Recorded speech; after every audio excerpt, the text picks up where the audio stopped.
I stared at the champagne flute in my hand, watching the bubbles rise as my husband's voice cut through the elegant murmur of the Medical Excellence Awards dinner.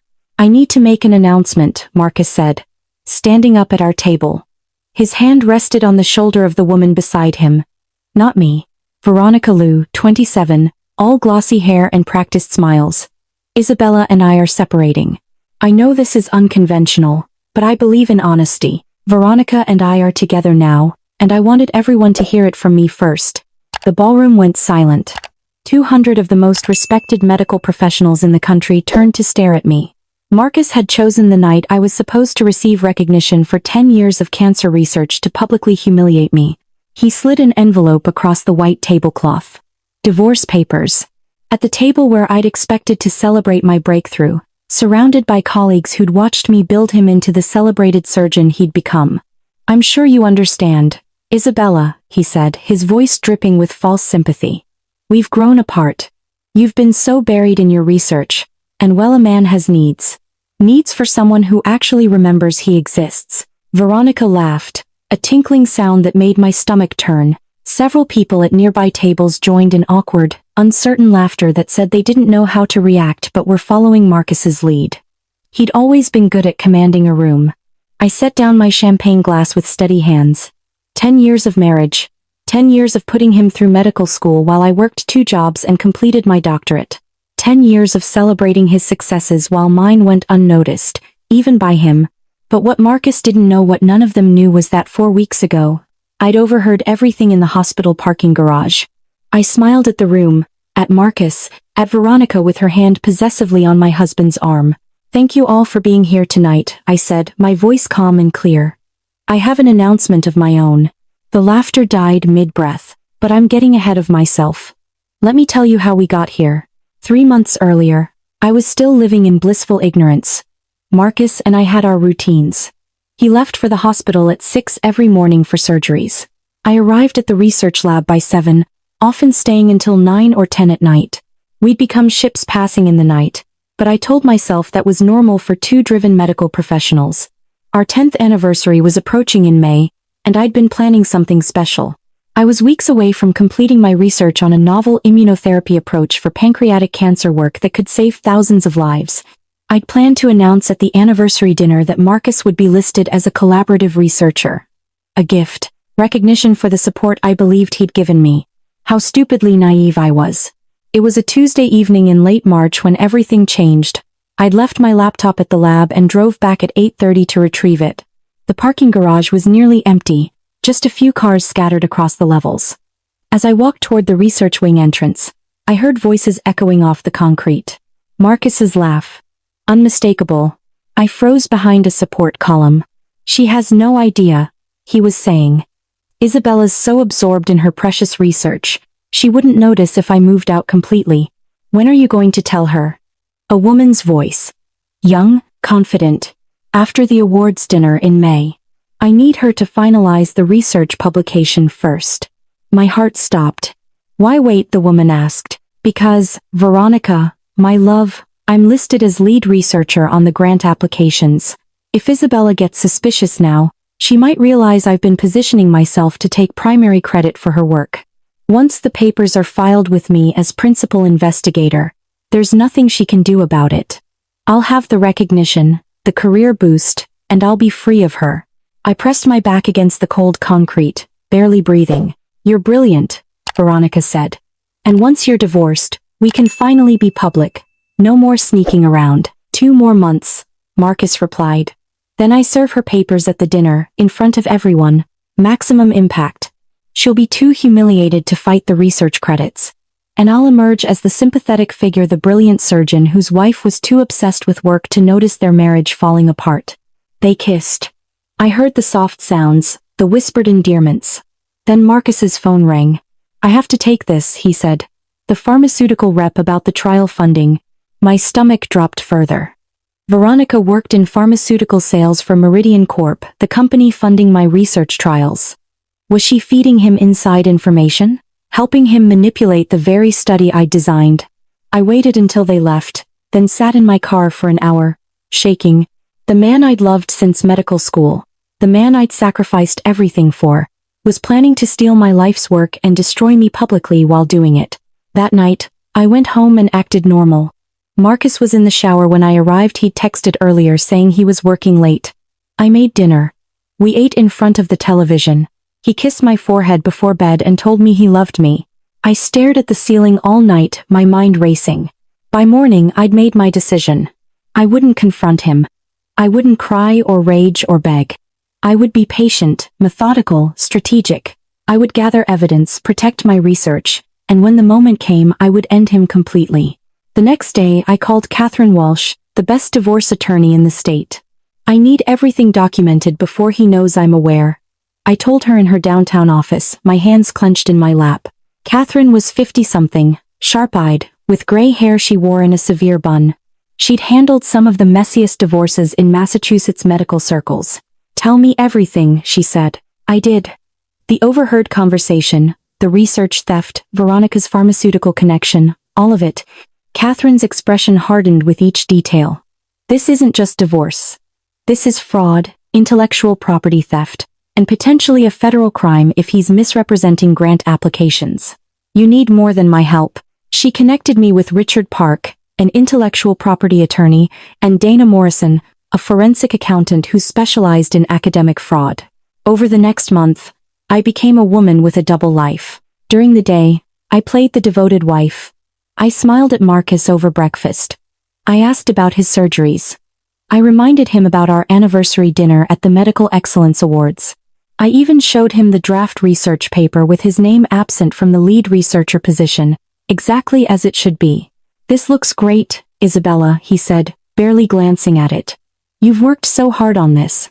The lie was so casual, so effortless. How long had he been lying to me? But while I played my role, I was also building my case. Richard helped me file timestamped documentation with the university's intellectual property office, every lab notebook, every data analysis, every grant proposal with my signature as primary investigator. The timestamps would prove that any later claims by Marcus were retroactive and fraudulent. Dana started tracing the research grant money. It didn't take her long to find irregularities. Payments to Meridian Corp that didn't match the approved budget. Consulting fees to Marcus that weren't disclosed in the grant applications. Money had been moving in ways that violated federal research regulations. Catherine compiled evidence for the divorce. Phone records showing thousands of calls and texts between Marcus and Veronica. Credit card statements revealing hotel rooms, jewelry, expensive dinners, all while he'd insisted we needed to tighten our budget at home. And I documented everything myself. I installed recovery software on the home computer and retrieved deleted emails between Marcus and Veronica going back 18 months, messages where they laughed about my long hours at the lab, where Marcus complained about having to play the supportive husband at faculty events, where Veronica sent him proprietary information about the pharmaceutical trials, information she shouldn't have had access to. The evidence painted a clear picture: systematic betrayal, fraud, and conspiracy.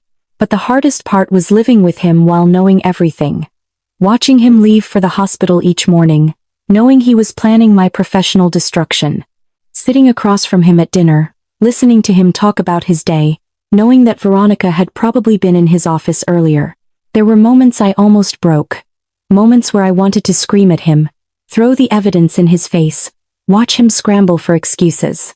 But I thought about that parking garage conversation, about his cruel calculation, and I held steady. 2 more months, he'd said. He was counting down to my humiliation, so I counted down to his. My sister Emily was the only person who knew. She'd flown in from California 3 weeks before the awards dinner, and I broke down the moment I saw her at the airport.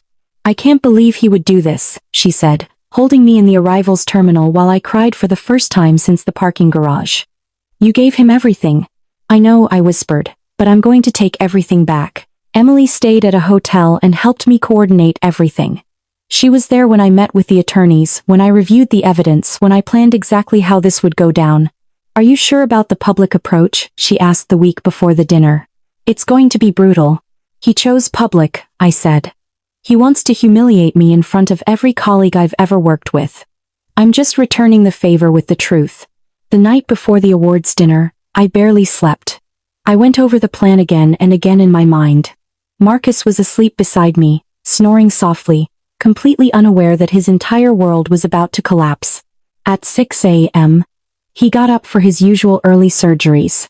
He kissed my forehead, told me he'd see me at the dinner, and left. I got up 30 minutes later and went to the lab. There was work to do. By noon, the final pieces were in place. The university's ethics board had been notified of potential grant fraud anonymously, for now. The pharmaceutical company's compliance division had been sent evidence of Veronica's breach of confidentiality. And I had a folder prepared for the awards dinner containing every piece of evidence we'd compiled. That evening, I dressed carefully in a navy blue dress, professional, composed, powerful. I looked at myself in the mirror and barely recognized the woman staring back. Somewhere in the past month, the trusting wife had been replaced by someone harder, sharper. Someone who understood that love without respect was worthless. Marcus met me at the hotel where the dinner was being held. He looked handsome in his tuxedo, smiling at colleagues as we walked in together. His hand was on my lower back, the picture of a supportive husband. "You look beautiful," he said.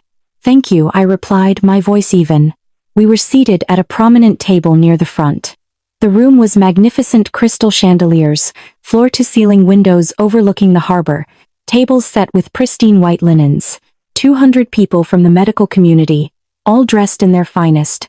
I noticed Veronica arrive 20 minutes later. She was seated several tables away, but her eyes kept finding Marcus, and his kept finding her. The dinner progressed. Salads, main courses, speeches honoring various researchers. I smiled and made small talk with the people at our table, all while my heart hammered in my chest. Then came the moment I'd been dreading and anticipating in equal measure. Marcus stood up. "I need to make an announcement," he said. And he did. He announced our separation, introduced Veronica as his new partner, and slid those divorce papers across the table with practiced sympathy in his voice. The room gasped. People stared. Some laughed uncomfortably when Marcus made his joke about my research obsession. I let the moment hang there.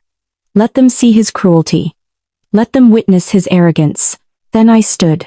"Thank you all for being here tonight," I said, my voice cutting through the awkward silence. "I have an announcement of my own." I reached into my bag and pulled out 2 folders. One I slid across the table to Marcus. The other I held up for the room to see. "Marcus, these are divorce papers that my attorney filed 2 weeks ago," I said. "You'll notice they're significantly more detailed than yours. They include documentation of your 18-month affair with Miss Lou, your misappropriation of marital funds for that affair, and your systematic plan to commit research fraud." Marcus's face went white. "Isabella, what are you?" "I'm not finished," I said calmly. "You see, 4 weeks ago, I overheard you and Veronica in the hospital parking garage discussing your plan to steal credit for my cancer research. The research I've spent 10 years developing. The research you plan to claim as your own once I'd finalized the publications." The room was dead silent now. Every eye in the place was locked on our table. I turned to address the crowd. "Many of you know me as a cancer researcher. What you may not know is that Dr. Chen planned to file grant applications with himself listed as principal investigator on my immunotherapy study after the fact. This constitutes federal grant fraud."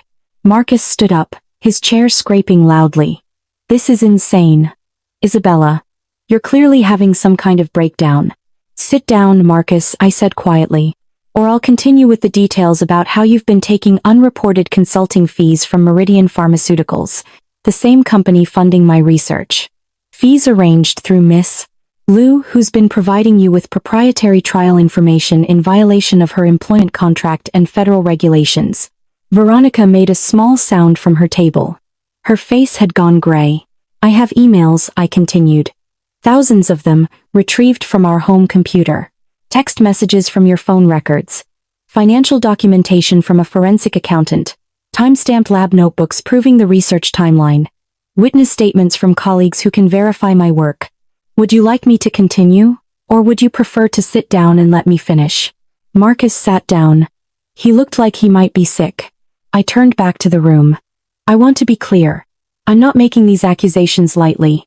All evidence has been submitted to the University Ethics Board, the National Institutes of Health Office of Research Integrity, and Meridian Pharmaceuticals Compliance Division. There will be formal investigations. But I wanted you all to know tonight, here, in front of the colleagues Dr. Chen intended to deceive. I pulled out one more document from my folder. This is a restraining order preventing Dr. Chen from accessing any of my research files, data, or publications. It's been signed by a judge and is effective immediately. Any attempt to claim credit for work he didn't do will result in additional legal action. I looked at Marcus. His hands were shaking. The smug confidence had evaporated completely. You told Veronica that I was too obsessed with work to notice our marriage falling apart, I said. You were wrong. I noticed everything. I just decided your betrayal wasn't worth immediate reaction. I decided to be strategic instead of emotional. I decided to protect my work and my future before dealing with you.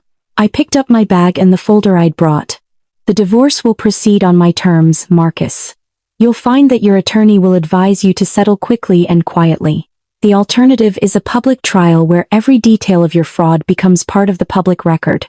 Every email, every lie, every moment you plotted to destroy the woman who built your career.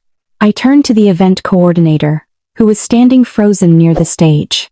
I apologize for disrupting your event. But I thought it was important that the truth be told in the same venue where Dr. Chen planned to humiliate me. Then I walked out. Emily was waiting in the lobby, along with Catherine Walsh and Richard Park. They'd been standing by in case anything went wrong. You were perfect, Emily said, hugging me tightly. He had no idea what hit him. It's not over, I said, but for the first time in weeks, I felt like I could breathe. The investigations will take months, but you have everything documented, Richard assured me. The university won't have a choice but to act. And the federal investigation into grant fraud is serious business. Catherine nodded. And the divorce will be straightforward now. He'll settle. Men like Marcus always do when they realize they can't win. She was right. 3 days later, Marcus's attorney contacted Catherine requesting mediation. Marcus wanted to settle quietly, quickly, without a trial. The terms were non-negotiable. I kept everything. The house, the savings, my research, my reputation. Marcus agreed to public correction of any misconception about his role in my work. He agreed to substantial alimony. He agreed to everything because the alternative was criminal prosecution for federal grant fraud. The university's investigation took 6 weeks. In that time, the medical community was buzzing. People had filmed my speech at the dinner on their phones. It went viral in academic circles. The story made it into medical journals, ethics publications, even mainstream news. Wife exposes husband's research theft at awards dinner ran one headline. Surgeon's career ends after wife reveals systematic fraud ran another. People reached out to me constantly, some offering support, some asking for interviews, some just wanting to know the details.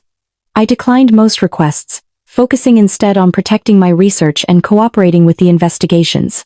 The university's ethics board issued their findings in early July. Marcus had violated multiple policies regarding research integrity, grant management, and conflicts of interest. He was terminated from his position.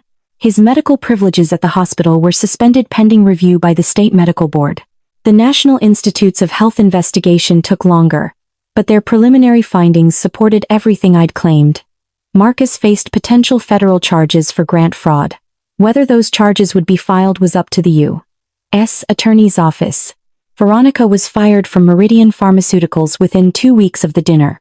The company issued a statement about their zero-tolerance policy for employees who breach confidentiality agreements or engage in conflicts of interest. She was also named in the university's report as a co-conspirator in the fraud scheme. I heard through mutual acquaintances that she and Marcus broke up shortly after apparently. Love built on betrayal doesn't survive when there's no career or money left to steal. The divorce was finalized in August.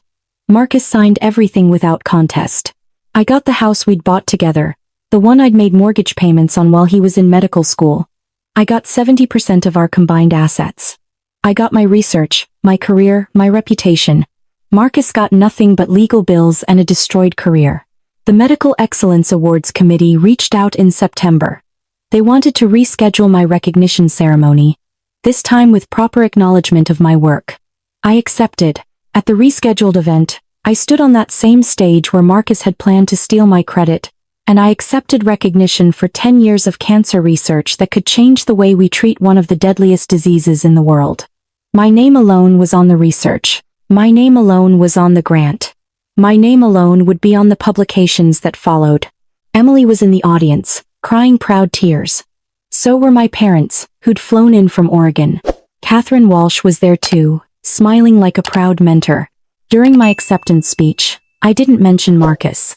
I didn't mention the betrayal or the investigation or any of it. I talked about the research, about the patients who needed better treatment options, about the future of immunotherapy. But afterwards, when a journalist asked me about the dramatic dinner in May, I was honest. I learned that patience is more powerful than anger, I said. I learned that protecting your work is more important than protecting someone's feelings. And I learned that the truth, properly documented and strategically revealed, is the best revenge there is. The story ran in several publications. I became somewhat famous in medical circles not just for my research but for how I'd handled the fraud attempt. Young women researchers reached out to me, asking for advice on protecting their work. Universities invited me to speak about research integrity and professional ethics. My career didn't just survive Marcus's betrayal. It flourished. As for Marcus, I heard occasional updates through mutual colleagues. He'd moved to a different state, trying to rebuild some semblance of a medical career. The federal charges were reduced to civil penalties and fines after he cooperated with the investigation. His medical license was suspended for 2 years. Even when it was reinstated, his reputation was destroyed. No major hospital would hire him. No prestigious research institution would have him. The man who'd been on track to be chief of surgery was working at a small urgent care clinic in a town nobody had heard of. Veronica, I heard, left medical sales entirely and was working in retail. Sometimes I think about that parking garage conversation, about the cold calculation in Marcus's voice as he planned my destruction. I think about the 18 months he spent with Veronica while coming home to me every night, lying to my face, letting me believe we were building a future together. But mostly, I think about that moment at the awards dinner when I slid those divorce papers back across the table. The look on his face when he realized I'd known everything. The dawning horror as he understood that he'd underestimated me completely. He'd thought I was too absorbed in my work to notice his betrayal. He was wrong. I noticed. I documented. I planned. And I won. It's been a year now since that May evening. I'm living in the house alone, which I've redecorated completely new furniture, new paint, new energy. The photos of Marcus are gone. The memories of our marriage are packed away.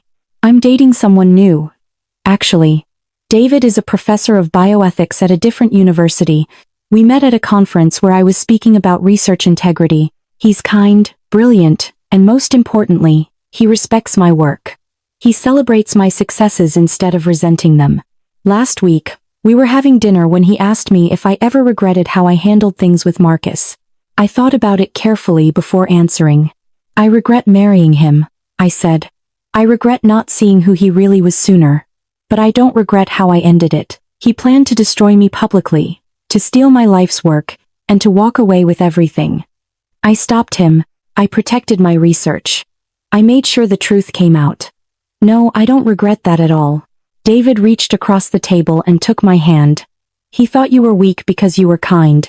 That was his mistake. Yes, I said. It was. My cancer research is in clinical trials now. Early results are promising. If this works, if this immunotherapy approach proves effective, it could help thousands of patients who currently have no good treatment options. That research has my name on it, just my name. Because I earned it. Because I did the work. Because I protected it when someone I trusted tried to steal it. Marcus wanted to end our marriage at that awards dinner and take credit for my life's work.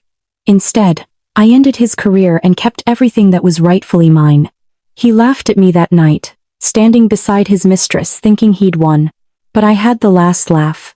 And it echoed much longer than his ever did.